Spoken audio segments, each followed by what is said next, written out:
السلام علیکم پیارے بچوں، کیا حال چال ہے آپ کے؟ کیسے ہیں آپ؟ امید کرتی ہے آپ بھی کہ آپ لوگ سب ٹھیک ہوں گے۔ آج کی ہماری کہانی کا نام ہے بولتا درخت۔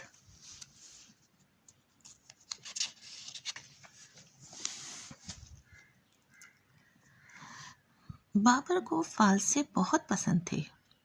وہ اسکول سے گھر آیا تو اس نے امی سے کہا، باہر فالسے والا آیا ہے، مجھے فالسے دلوا دیجیے۔ امی بولی، میں نے پہلے ہی فالسے منگوا کے رکھے ہوئے ہیں۔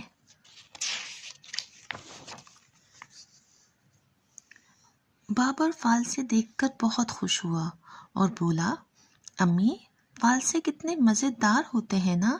امی نے کہا، ہاں، اور یہ صحت کے لیے بھی اچھے ہیں۔ بابر نے فالسے کھائے اور کچھ گٹلیاں کیاری میں بو دیں۔ امی یہ دیکھ کر مسکرائیں۔ کچھ دن بعد بابر نے دیکھا ایک ننھا سا پودا نکل آیا ہے۔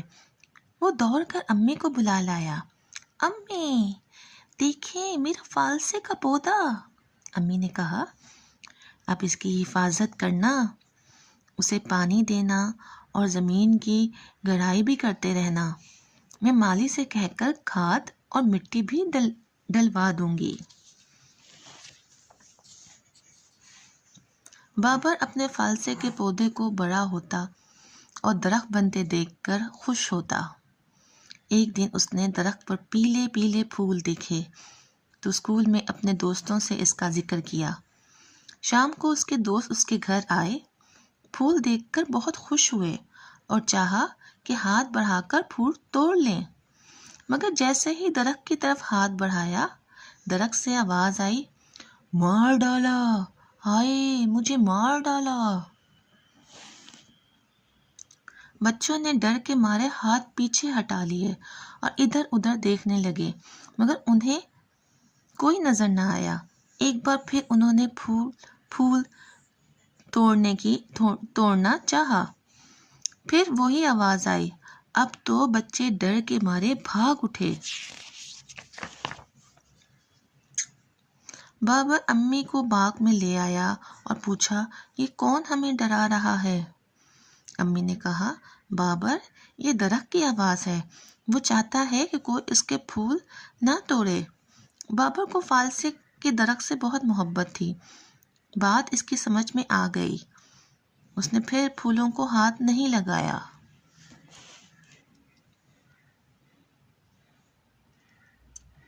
تھوڑے دنوں بعد اس درخت میں ہری ہری گٹھلیاں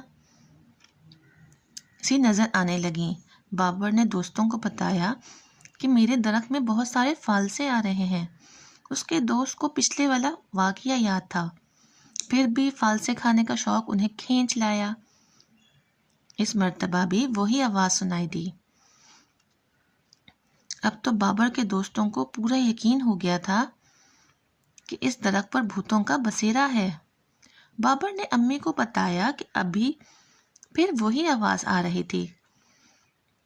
امی اپنی ہنسی روکتے ہوئے سمجھانے لگی کہ یہ درخت ہی کی آواز ہے، وہ نہیں چاہتا کہ کوئی اس کا کچا پھل توڑے۔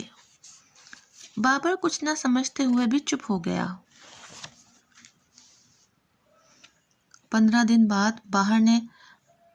دن بعد بابر نے اسکول جاتے ہوئے درخت پر اودے کالے کالے فالسے ہرے پتوں کی آڑ سے جھانکتے دیکھے۔ وہ بہت خوش ہوا اور اسکول میں اپنے دوستوں کو فالسے دیکھنے کے لیے گھر آنے کی دعوت دی۔ شام کو اس کے دوست آئے۔ پکے فالسے دیکھ کر ان کا کھانے کو جی تو بہت چاہا، مگر ڈر کے مارے چپ چاپ کھڑے سوچتے رہے کہ اب کیا کریں۔ اتنے میں امی باغ میں آئیں، مالی کو بلا کر فالسے درخت سے اتروا کر بچوں کو کھلائے۔ بابر نے حیرت سے امی کو دیکھا اور بولا، امی درخت کی آواز۔ امی ہنس پڑیں اور مالی بابا کی طرف اشارہ کیا۔ مالی بابا بھی ہنس رہے تھے۔ اصل میں یہ مالی بابا تھے جنہوں نے امی کے کہنے پر باغ میں ایک ننھا سا کیسٹ پلیئر چھپا رکھا تھا۔ جب بھی بچے درخت کو چھونے کی کوشش کرتے وہ ٹیپ چلا دیتے اور سب ڈر کر بھاگ جاتے۔ دیکھا بچوں، کیسے بابر کی امی نے فالسے کے پودے کی حفاظت کروائی مالی بابا سے۔ پیارے بچوں، درخت کو نہیں ہاتھ لگانا چاہیے، درخت بھی جاندار ہوتے ہیں اور ان کی ہمیں حفاظت کرنی چاہیے۔